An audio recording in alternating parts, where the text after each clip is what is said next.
Eh bien, c'est un projet qui a commencé en 2015 pour une durée d'une dizaine d'années, qui représente un investissement global de 500 millions d'euros. Donc aujourd'hui, eh bien, le projet dans son gros œuvre pour la phase 1 est terminé. Nous avons encore 4 mois d'aménagement qui vont être dédiés à la mise en place de toutes les installations techniques sur le Paris Convention Center.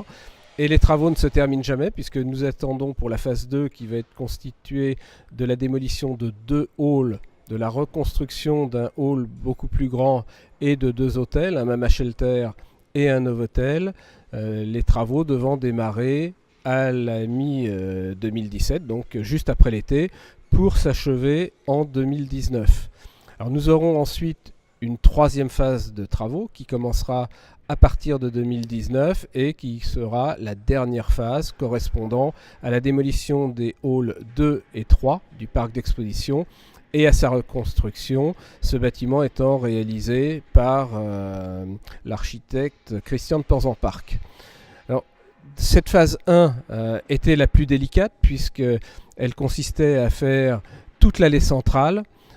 avec un challenge qui était de ne jamais arrêter les manifestations qui ont eu lieu. Donc le salon de l'agriculture, le salon de l'automobile se sont déroulés dans des délais, dans des conditions optimales, mais avec des délais de travaux incroyables. Et c'est cela le grand challenge de ce chantier. Alors, la porte de Versailles devient un lieu que l'on a qualifié d'exposition universelle permanente, puisque nous avons 5 grands architectes qui ont travaillé sur ce projet, dont 2 Pritzker-Price, avec le bâtiment 6 qui va être construit sur lequel intervient Jean Nouvel, avec Christian de Porzenpark, mais également avec d'autres architectes de renom, Dominique Perrault qui a fait le bâtiment 1, Vallée-d'Épistre, ce nouveau centre de congrès avec sa vue sur Paris et qui a dirigé l'ensemble des travaux, et Jean-Michel Villemotte qui réalise le Mama Shelter et le Novotel. Donc voilà rapidement décrit le projet dont nous parlons aujourd'hui.